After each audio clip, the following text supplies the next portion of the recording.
Good day mga kaergan. So ayan, panibagong video na naman tayo mga kaergan. At nakikita nyo rito ngayon yung isang barrel. Hawak-hawak ko po tong barrel.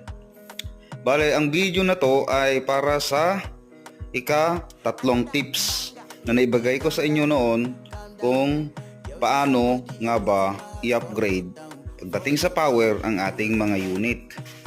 Matatandaan nyo doon, sinabi ko na use longer barrel. Etong video na to, makikita natin ano nga ba ang significant effect ng mas mahabang barrel at i-discuss ko rin kung ano ang pagkakaiba nila sa mas maliit na barrel. I-compare natin as my experience nakasali sa mga topic natin.